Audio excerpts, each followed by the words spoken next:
Hello ladies and gentlemen, welcome to my YouTube channel. Today we are going to revise the most recent Combined Science Paper 1 that was written by November 2025 candidates. We are going to revise the whole paper from number 1 up to number 40. So let us dive into the questions. Number 1, it is reading. The diagram shows a plant cell. Which part maintains the shape of the cell?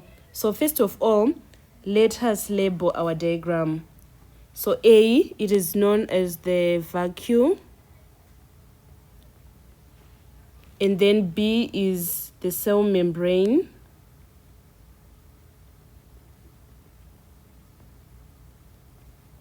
C is the cell wall. And then D is the chloroplast. Now let us answer the question. It is saying which part maintains the shape of the cell. Correct answer is C. So we are going to put C as our answer. You need to know that the cell wall plays an important role in maintaining the shape of the cell. The cell will provide the structural support and rigidity to the cell, allowing it to maintain its shape against external pressures. In plant cells, the cell wall helps to counteract the internal osmotic pressure generated by the water entering the cell, preventing the cell from bursting. The cell wall rigid structure helps to maintain the shape of the cell, ensuring that it doesn't become deformed. So this is how we answer the first question of the paper. Let us now proceed to number 2.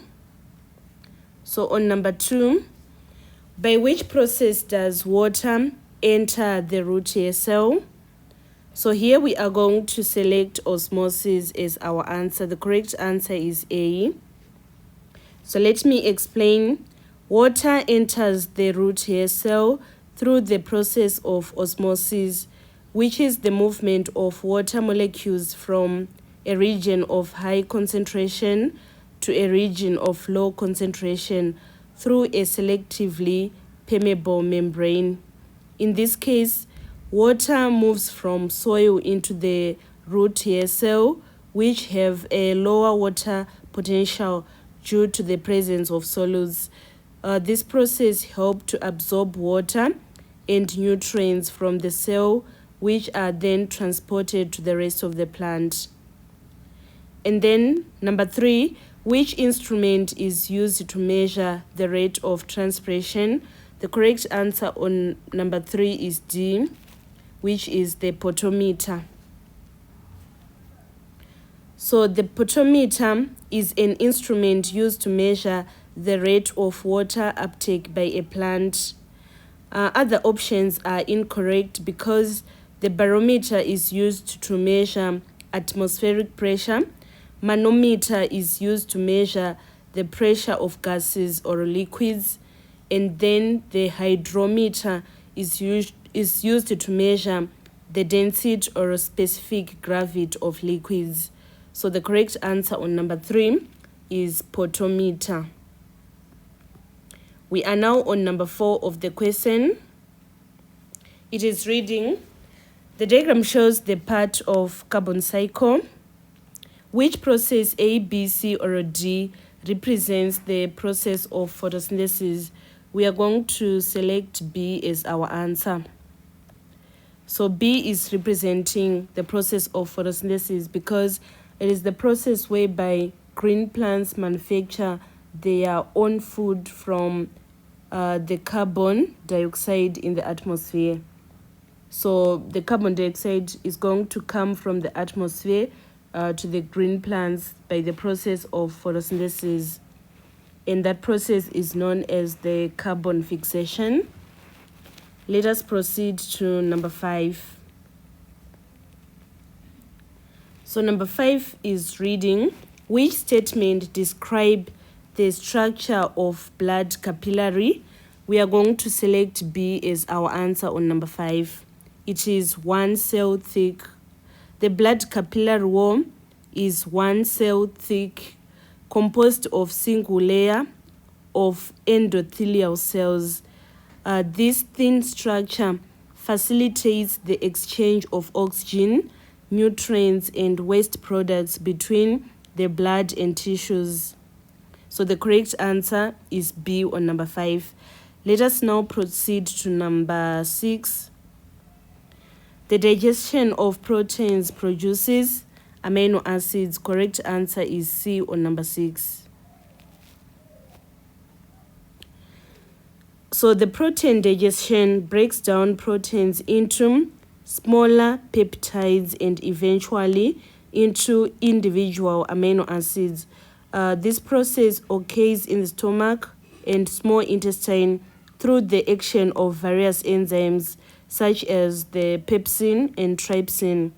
The resulting amino acids are then absorbed into the bloodstream and utilized by the body for various functions, including the building and repairing of tissues. So number 6, correct answer is C. Let us proceed to number 7. Number 7 is not visible.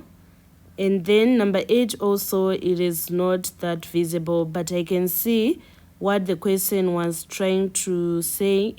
The diagram shows the food web. In the food web, the lizard is.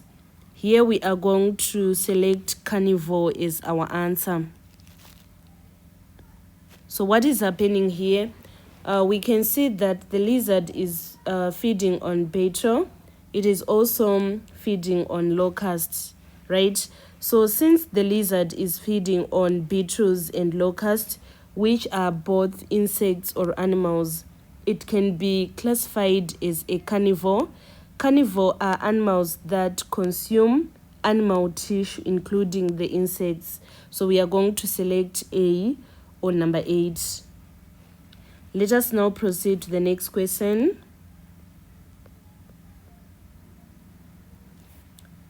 We are now on number 9. Which sequence correctly shows the flow of energy in an ecosystem? So on number 9, we are going to select D as our answer. So what happens is that, first of all, we are going to have the sun, and then we have the producers, the primary producers. These are organisms that produce their own food through the process of photosynthesis, such as the plants. They capture energy from the sun. And then after that, we are going to have the primary consumers, or the herbivores. These are organisms that consume the producers. And then after that, we have the secondary consumer. These are organisms that consume primary consumers. And then we have the tertiary consumer. These are organisms that consume the secondary consumer.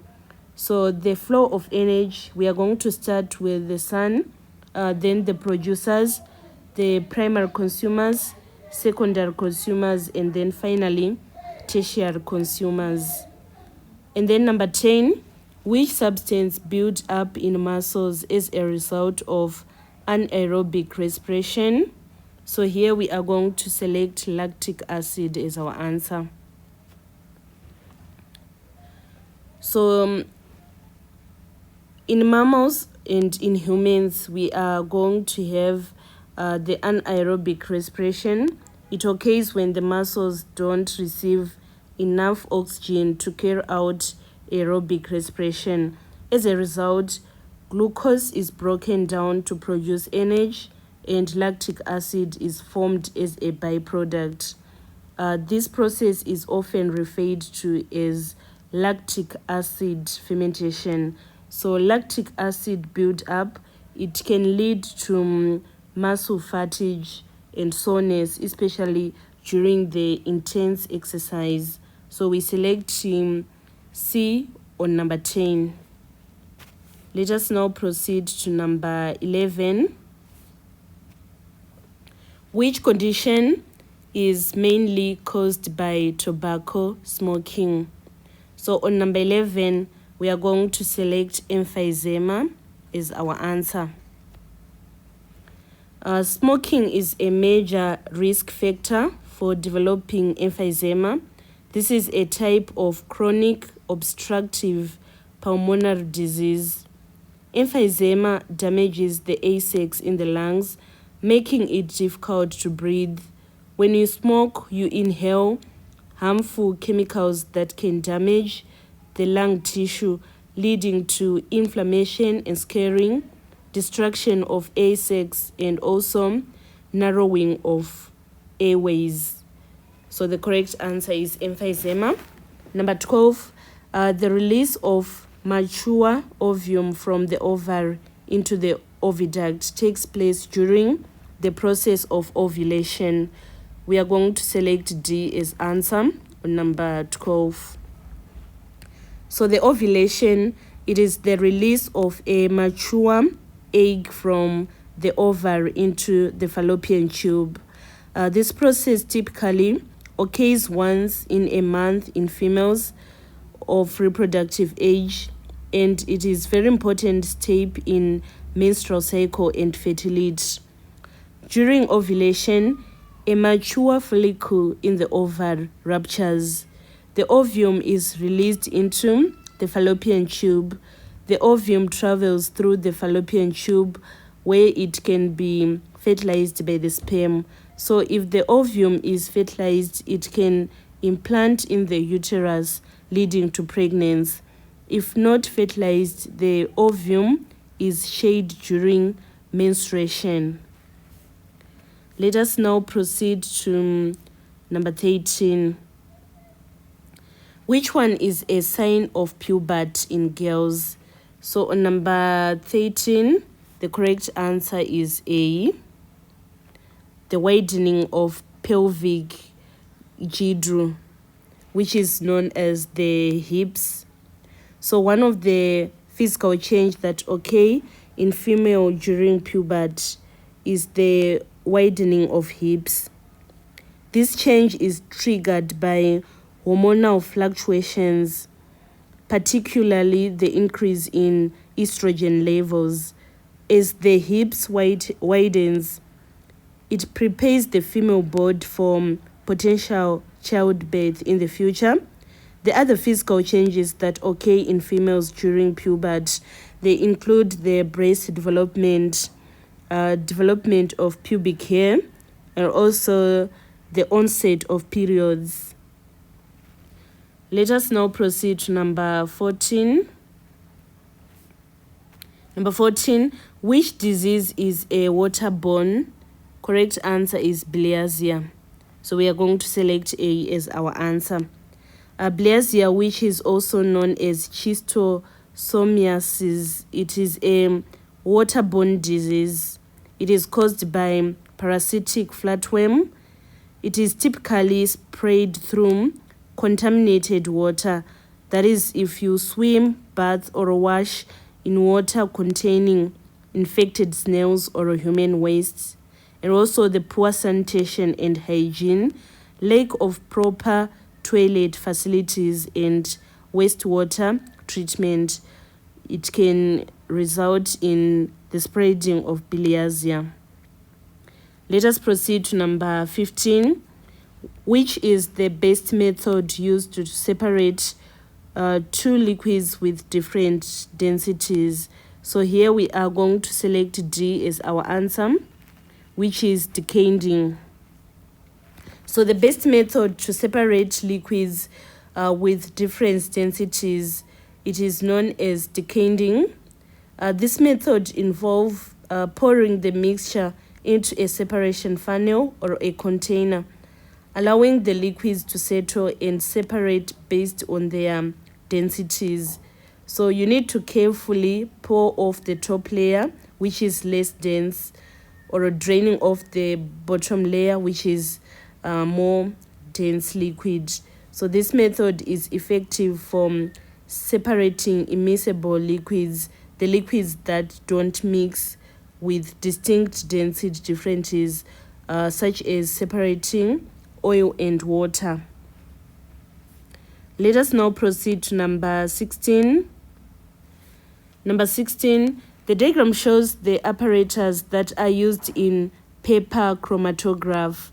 What is the purpose of liquid Y? Liquid Y is known as the solvent. So we are going to select B as our answer. The purpose of the solvent is to separate the dyes. The solvent in paper chromatograph serves to separate the components. The solvent moves up the paper, carrying the mixture of dyes and separating them based on their affinities for the solvent and the paper. This allows for the identification and analysis of the individual components in the mixture. So the correct answer on number 16 is B. Let us proceed to number 17. Which diagram A, B, C, or D shows the electronic configuration of chlorine? So we need to know that it is having 17 electrons. In the first shell, we are supposed to have 2 electrons. In the second, we have 8. And then finally 7, so that if we say 2 plus 8 plus 7, we get 17. So we now need to analyze each and every option to see which one is correct. So A, it is disqualified because this one is having 2 shells instead of 3, right? So it is disqualified. And then B is disqualified also because it is not having 8 electrons in the second shell. It is having 4 electrons in the second shell. And then C is going to be our best option because it is having 2 electrons in the first shell, 8 electrons in the second shell, and 7 electrons in the final shell. D is disqualified because it doesn't have n electrons in the last shell. So the correct answer on number 17 is C. Let us proceed to number 18. The element carbon exists as carbon 12, 12-6 carbon, and carbon 14. The 2 carbon atoms have, on number 18, the correct answer is A. They have same number of electrons and also the same proton number. B is disqualified. They don't have same number of neutrons. They have different number of neutrons. For the first one, it is having 6 neutrons. The second one, 8 neutrons. C is disqualified. They have same number of protons, which is 6. D is disqualified. Isotope, they have similar chemical properties.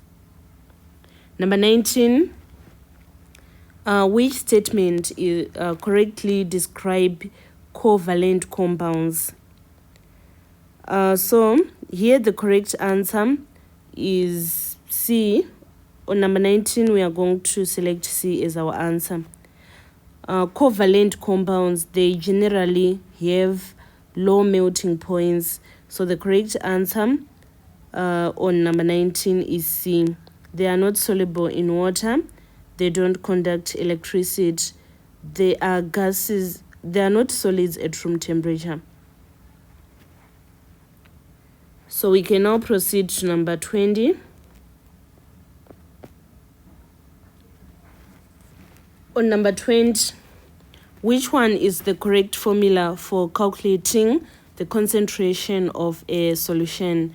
Here we are going to select A as our answer.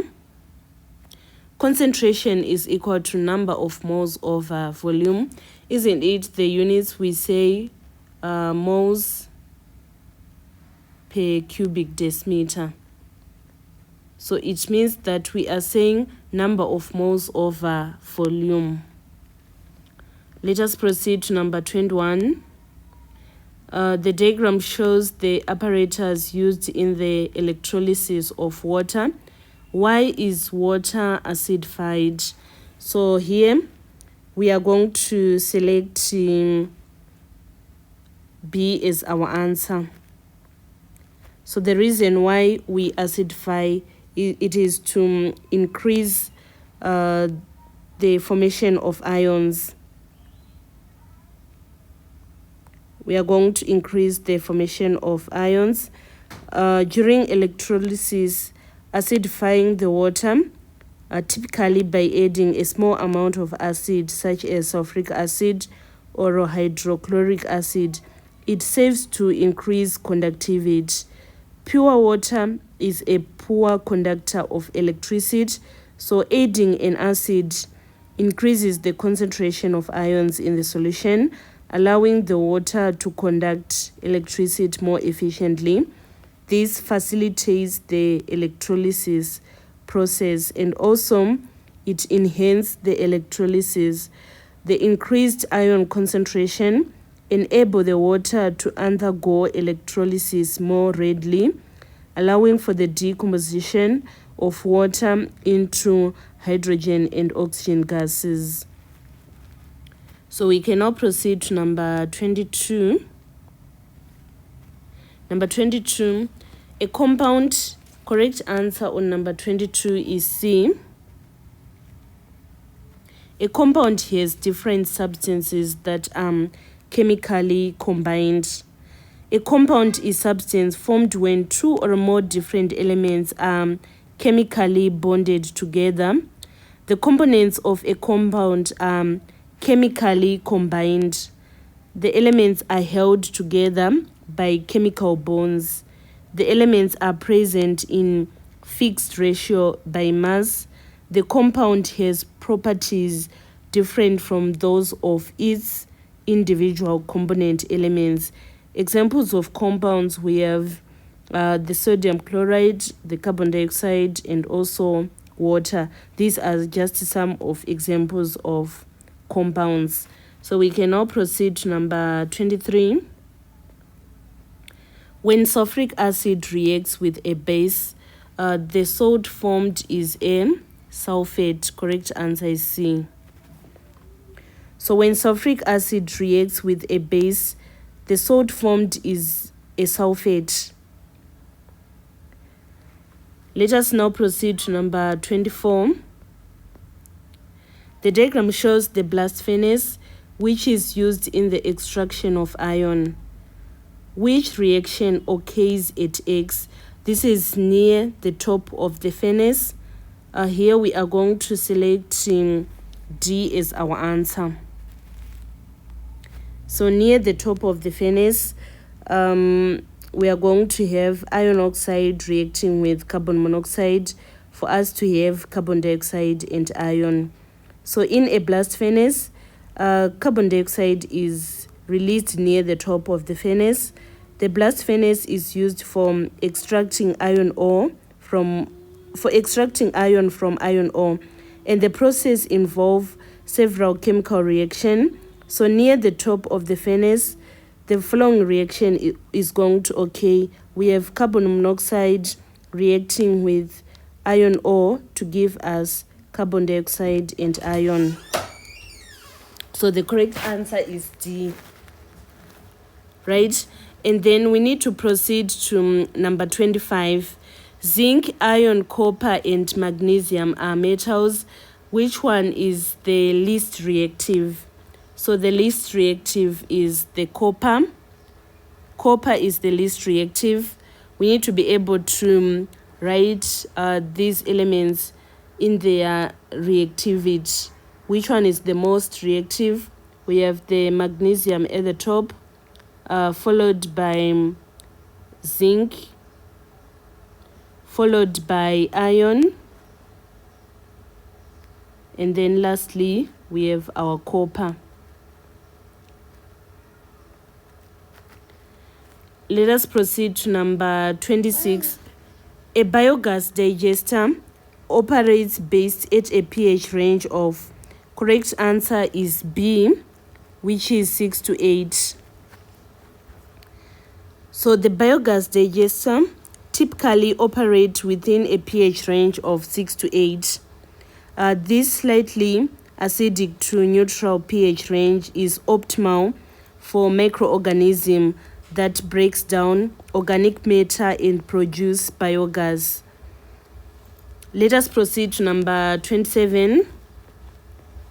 Which organic molecule, A, B, C, or D, is an alkane? So the correct answer on number 27 is B. We are going to select B as our answer. So A is an alkene, C is an alcohol, right? And then let us proceed to number 28. Number 28, the flow diagram shows the step in thermal power station. We are having core, boiler, turbines, generator, and power cables. Which row shows the energy conversion in the thermal power station? So on number 28, we are going to select C as our answer. So C is the correct answer on number 28. In a thermal power station, the energy conversion occurs following these steps. First of all, chemical energy is going to be converted into heat energy. The fossil fuels are burned to produce heat energy. And then after that, heat energy is going to be converted into the steam energy. The heat energy is used to boil water, producing the steam.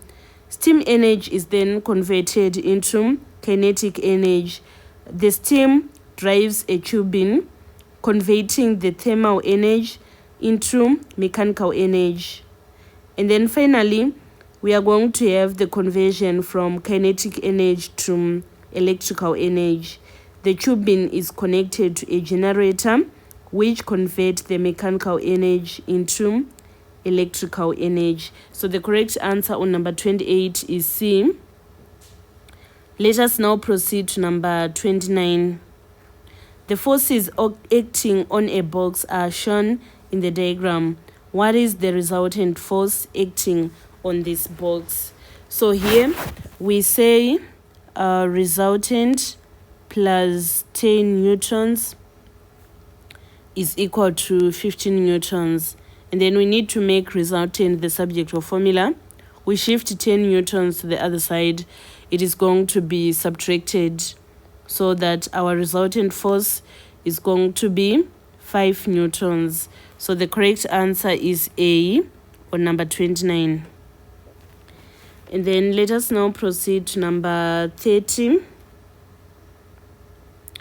Number 30, the law of conservation of energy states that correct answer is D.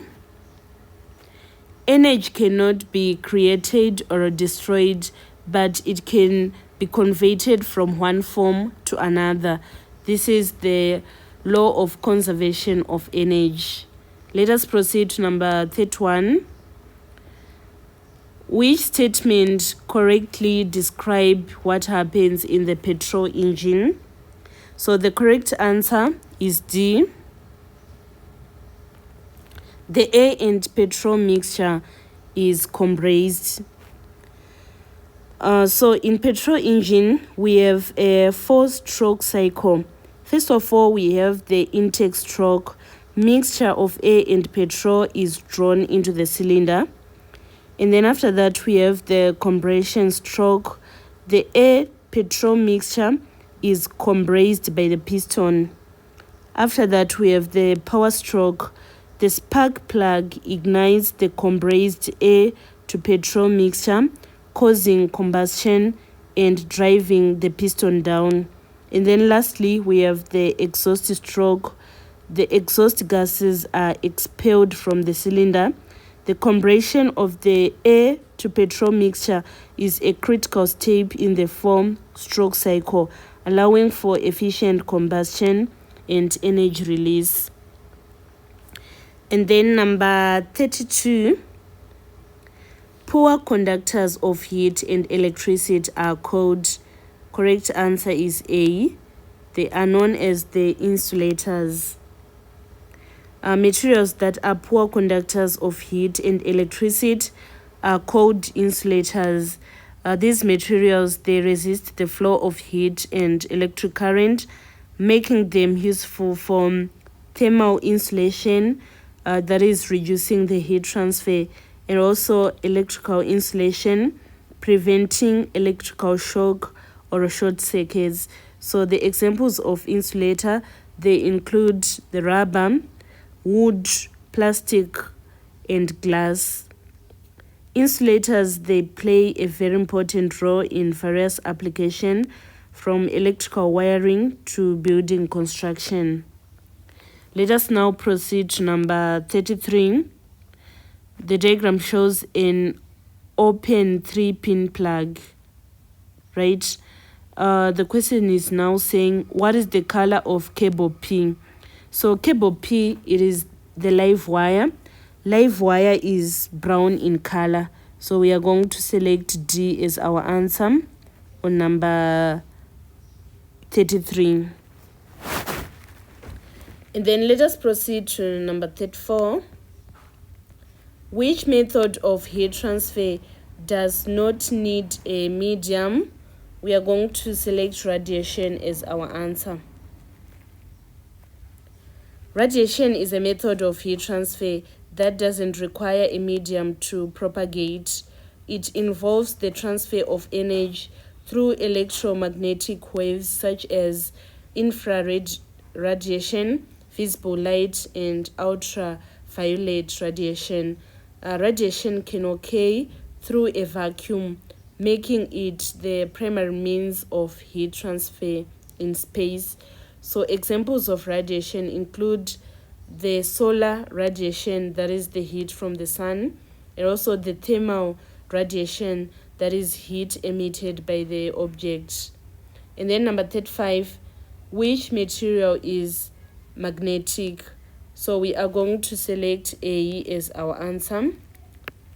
Iron fillings, they are magnetic. They are typically made of pure iron, which is ferromagnetic material. This means that iron fillings are capable of being magnetized and attracted to magnets. Let us proceed to number 36. The diagram shows an electric circuit. What is the current flowing in the circuit? So we need to know the formula that connects current, voltage, and resistance. So we are going to say current is equal to voltage over resistance. So the voltage here is 48 volts divided by the resistors, they are in series. So in series we add in order to find the total resistance. So we write 12 ohms. 48 divided by 12, we get 4 amps. So our answer is going to be B on number 36. And then number 37, what is the standard international unit of power? So the SI unit of power is watts. We are going to select D as our answer. The SI unit of power is the watts. Power is measured in watts, which represent the rate of energy transfer or conversion. So 1 watt is equal to 1 joule per second. The correct answer is going to be watts on number 37. And then number 38, the unit cost of electricity is 20 cents. A household uses 210 kilowatt hours per month. What is the total cost of electricity for the household per month? So when we want to calculate the total cost, we are going to say total cost is equal to unit cost. It is equal to unit cost times total energy times total energy. So the unit cost, we are having 0.20 per kilowatt hour times the total energy, which is equal to 210 kilowatt hours. So we are going to get $42 as our answer. So the correct answer is B on number 38. And then let us proceed to number 39. The diagram shows a blade pump. What happens to the valve during the upstroke? So the correct answer on number 39 is C. We are going to select C as our answer. Valve L is closed while the valve K is open. So during the upstroke of the piston, the inlet valve, which is the suction valve, opens, allowing the fluid such as air or water to enter into the cylinder. And then after that, the outlet valve is going to close, preventing fluid from flowing back out of the cylinder. So we select C as our answer on number 39. And then lastly, on number 40, we are having a force of 300 newtons exerted on a surface of 75 square meters. So what is the pressure exerted on the surface? So pressure is equal to force over area. So our force, we are having 300 newtons. And then the area, we are having 75 square meters. So 300 divided by 75, we are going to get 4 pascals. This is going to be our final answer. So the correct answer on number 40 is A. So that was all about Combined Science Paper 1 that was written by November 2025 candidates. Thank you so much, guys, for following me on this channel. Please don't forget to subscribe, like, and share my videos. Those who want to join my WhatsApp classes, I'm starting with 2026 candidates on 1 November, and my lessons, I charge $10 per month per subject. I teach via WhatsApp classes.